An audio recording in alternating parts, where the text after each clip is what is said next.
Next बात करते हैं अपने कंजंक्शन में चेंज कहाँ होगा। अब कंजंक्शन में कहाँ, जहां पर अपने कोमा इन्वर्टेड कोमा रिमूव कर रहे थे ये वाली, तब मैं यूज किया था ना, मैंने दैट यूज किया था वहां पर। तो वो चीजें बता रहा हूं मैं इसके अंदर आपको कि दैट कहां पर यूज होगा। अब जब सेंटेंस हमारा अफर्मेटिव हो, नेगेटिव हो, या फिर क्या है लेट्स से स्टार्ट हो रहा हो या लेट्स से स्टार्ट हो रहा हो। लेट्स का ही क्या है, इसी को क्या बोलते हैं, फुल में अगर आप इसको लिखेंगे तो लेटस ही है ये, क्योंकि लेट के बाद हमेशा ही क्या आता है, ऑब्जेक्टिव केस आता है। और यहाँ पर क्या मे, अगर मे से स्टार्ट हो रहा है लेकिन वहां पर क्या लास्ट में फुल स्टॉप मिलना चाहिए वहां पर। अब यहाँ पर आपको कई कंफ्यूजन होगा, क्योंकि यहाँ पर ये इंटरोगेटिव है या फिर अफर्मेटिव है, नेगेटिव है, या WH इंटरोगेटिव है या WH इंटरोगेटिव नेगेटिव है। तो ये सेंटेंस इसके अंदर मैं बताऊंगा। तो अगर आपको इसमें कंफ्यूजन है तो आप ऐसे कर सकते हो कि जो टेंस वाली क्लासेज है ना पीछे जो आपने लगाई हुई है, तो वो आप अटेंड कर सकते हो। वो लेक्चर आप अटेंड करके वहां से क्या क्लियर हो जाएगा आपको एकदम टॉपिक। तो अगर अफर्मेटिव या नेगेटिव आ जाए तो या लेटस या फिर मे और फुल स्टॉप होना चाहिए उसके अंदर। तब क्या है, जो कोमा इन्वर्टेड कोमा अपने यूज की थी इसको रिमूव करेंगे, तब क्या यूज होगा, दैट यूज होगा। जैसे वहां बोला था ना मैंने कि ही सेड या ही टोल्ड दैट, ऐसे लिखा था ना मैंने, तो वहां दैट यूज हुआ है। क्यों, क्योंकि वो अफर्मेटिव था। इसके बाद में इफ या वेदर जो आ जाए तो वहां पर क्या यूज होगा कि इसमें सेंटेंस टाइप देखो ये कब यूज करोगे आप, कोमा इन्वर्टेड कोमा रिमूव करोगे तो इफ या वेदर का यूज कब होगा, जब सेंटेंस हमारा किससे स्टार्ट हो रहा हो, हेल्पिंग वर्ब से स्टार्ट हो रहा हो।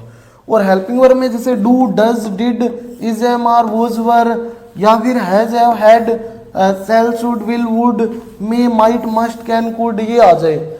यानी कि सारे के सारे जो अगर मॉडल से आ जाए, क्योंकि सारे के सारे मॉडल ही अपने आप में क्या है, हेल्पिंग वर्ब ही होते हैं।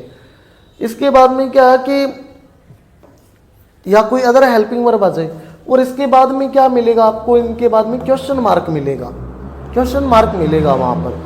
तो यानी कि ये क्या है कि हेल्पिंग वर्ब से स्टार्ट होंगे तो वहां पर ये सेंटेंस टाइप हुआ।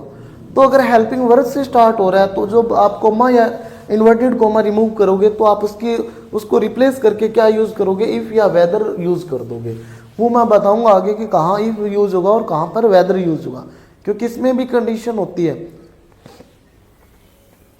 WH वर्ड सेंटेंस, अगर मान लो जो रिपोर्टेड स्पीच है हमारी WH वर्ड से स्टार्ट हो रही है, यानी कोमा इन्वर्टेड कोमा के जस्ट बाद क्या आ रहा है, WH वर्ड आ रहा है। WH वर्ड जैसे what, who, whom, whose, which, why, how many, how much, how many, who, what, when, where, why, और how long, how after, और इनके बाद भी क्वेश्चन मार्क मिलेगा।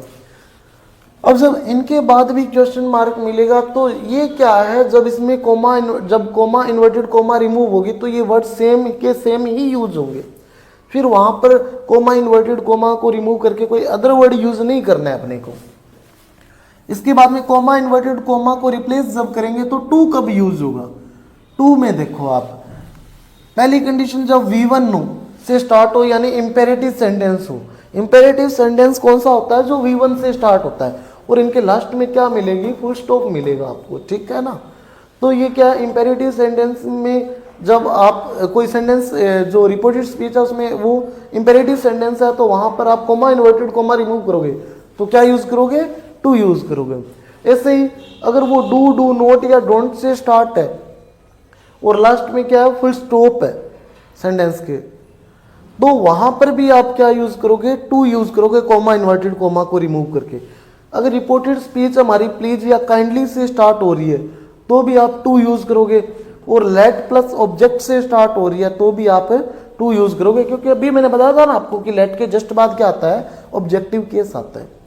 तो भी आप क्या कोमा इन्वर्टेड कोमा को रिमूव करोगे तो टू यूज करोगे। नेक्स्ट स्लाइड पे चलते हैं अपने। अब बात करते हैं, सबसे ज्यादा टेबल्स है इसी के अंदर, और अगर ये सारी टेबल आपको रिवाइज है ना तो इसके बाद में दिक्कत नहीं होगी किसी भी टॉपिक को अपने इसमें किसी भी सेंटेंस को अगर चेंज करना है तो इसमें किसी भी तरीके की आपको प्रॉब्लम फेस नहीं करनी पड़ेगी। अदरवाइज तो फिर यही है कि ऊपर से ही जाता है फिर। अब देखो रिपोर्टिंग वर्ब में चेंज, ये चेंज देखो क्या कैसे होगा।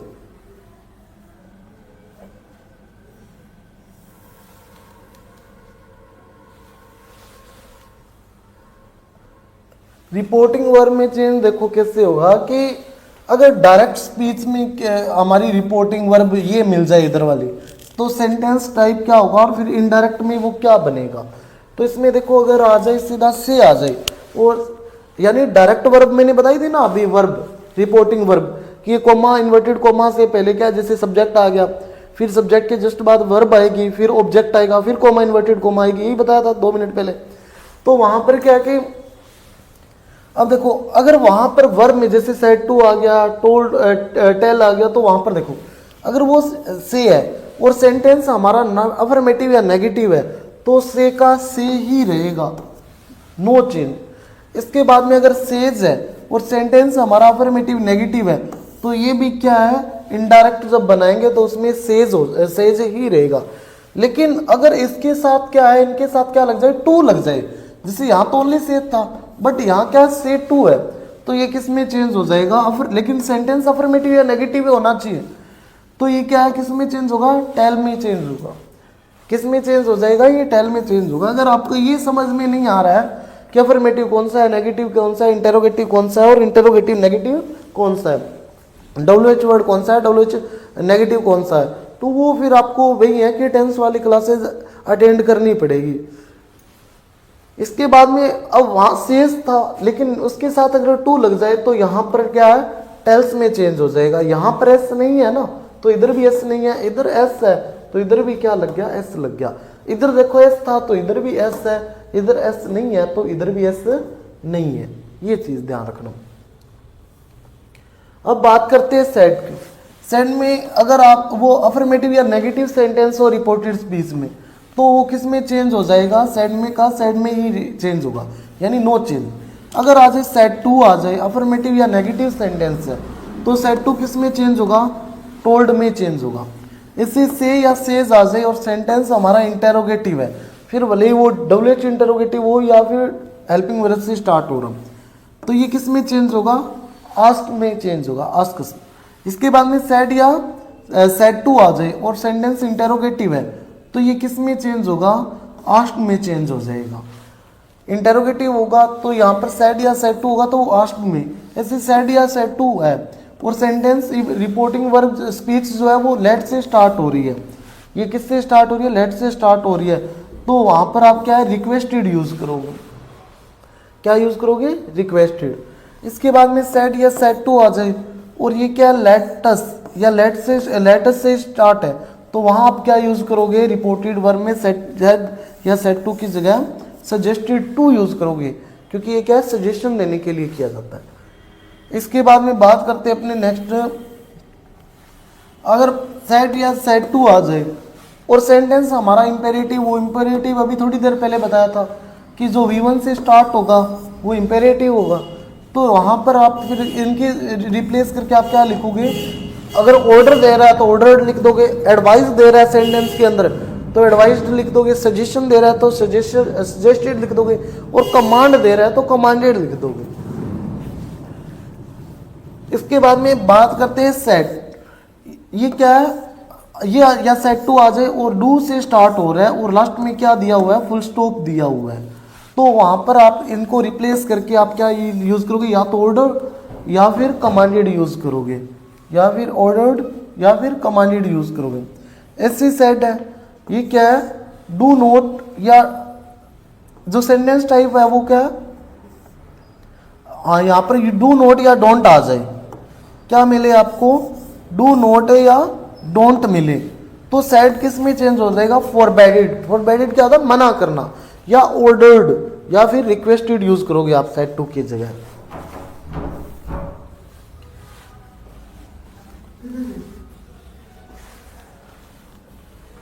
इसके बाद में नेक्स्ट स्लाइड पे देखो, अगर सेड टू है, सेड या सेड टू है और वही है, वो पीछे वाला ही है, तो वो क्या है कि वहां पर इंपेरेटिव सेंटेंस से स्टार्ट है और लास्ट में फुल स्टॉप है, तो यहाँ पर एडवाइस्ड दे रहा है तो एडवाइस्ड भी यूज हो जाएगा, सजेशन दे रहा है तो सजेस्टेड यूज हो जाएगा। इससे ही नेक्स्ट देखो, अगर सेड या सेड टू है और रिपोर्टेड स्पीच हमारी मे से स्टार्ट हो रही है और लास्ट में क्या लग रहा है, फुल स्टॉप लग रहा है, तो वहां पर सेड या सेड टू की जगह पे आप ब्लेस्ड लिखोगे, ब्लेसिंग हो रही है तो आशीर्वाद जी वगैरह, विशिंग हो रही है तो विश्ड लिखोगे, कर्स्ड है श्राप दिया जा रहा है तो कर्स्ड लिख दोगे, और प्रेड है तो प्रेड लिख दोगे, प्रार्थना वगैरह लिख दोगे आप। इसके बाद में बात करते हैं सेड या सेड टू, और आगे जो एक्सक्लेमेशन मार्क है रिपोर्टेड स्पीच में, तो वहां पर आप क्या लिखोगे, एक्सक्लेम्ड विद जॉय, खुशी है तो हैप्पी, या फिर गे यानी खुशी होता है, सैडनेस दुख है तो सैडनेस बोल दोगे, सोरो बोल दोगे, ग्रीफ भी दुख ही होता है, वंडर सरप्राइज है तो वंडर लिख दोगे, एस्टोनिश भी सरप्राइज ही होता है। तो जो इमोशंस है, जो फीलिंग है, वो आप यूज कर दोगे according to the sentence, sentence के अकॉर्डिंग आप जो इमोशंस यहाँ पर दी हुई है वो यूज करोगे आप। ऐसे सेड या सेड टू है और व्हाट मिल जाए रिपोर्टेड स्पीच में आपको, और लास्ट में एक्सक्लेमेशन मार्क मिल जाए, तो ये क्या होगा, एक्सक्लेम्ड विद सरप्राइज, वंडर या एस्टोनिश, इन तीनों में से कोई यूज कर दो, नो प्रॉब्लम। यहाँ पर क्या कि क्योंकि यहाँ पर क्या सरप्राइजिंग ये क्या होती है, सिचुएशन होती है, जैसे व्हाट ए ब्यूटीफुल कार, यानी कितनी ब्यूटीफुल कार है, तो वास्तव में एक सरप्राइज करने वाली चीजें होती है। तो वहां पर आप सेड को किस में चेंज कर दोगे, एक्सक्लेम्ड विद जो, या सॉरी ये पीछे रहा, सेड या सेड टू को एक्सक्लेम्ड विद सरप्राइज, वंडर या फिर एस्टोनिश में चेंज कर दोगे। इसके बाद में बात करते हैं अपने नेक्स्ट की, सेड या सेड टू आ जाए और वहां पर क्या मिले आपको, हुर्रा, हिप हिप हुर्रा, या फिर हैप्पी मूड मिले। ये क्या हैप्पी मूड को बताते हैं, ये हैप्पी मूड को रिप्रेजेंट करते हैं। कई बार आपको नहीं देखा होगा मैरिज वगैरह में, ठीक है, थोड़ा बहुत घूंट घाट मार के और क्या करते हैं वो, हुर्रा इस तरीके से चिल्लाते हैं ना, तो ये क्या है, उनका मूड फ्रेश है, वो खुश है, इसको रिप्रेजेंट करता है। तो ये यहाँ क्या है, हैप्पी मूड को बता रहा है, तो एक्सक्लेम्ड विद जॉय, हैप्पी आगे यूज करोगे क्योंकि ये भी क्या होता है, हैप्पी मूड ही होता है। इसके बाद में क्या है, सैड या सैड टू। अब इसमें क्या अलास मिल जाए या ओ मिल जाए सेंटेंस के अंदर, तो ये क्या सैडनेस को रिप्रेजेंट करते हैं, सैडनेस को रिप्रेजेंट करते हैं। तो यहाँ एक्सक्लेम्ड विद सोरो या फिर सैडनेस या ग्रीफ, यानी दुख को रिप्रेजेंट करते हैं, तो इसमें से आप कोई भी वर्ड यूज कर सकते हो विद एक्सक्लेम्ड विद के साथ। इसी सैड या सैड टू मिल जाए और सेंटेंस के अंदर क्या मिल जाए आपको, आउच मिल जाए, तो ये क्या एक्सक्लेम्ड विद पेन या एक, यानी दर्द जब होता है तो अपने बोलते हैं ना आउच, तो उसको रिप्रेजेंट करते हैं, तो एक्सक्लेम्ड विद पेन होगा। तो आज की क्लास में मैंने जितनी भी जो टेबल्स थी वो सारी की सारी एक्सप्लेन की, और नेक्स्ट पार्ट में अपनी इसके एग्जांपल्स करेंगे। ठीक है जी।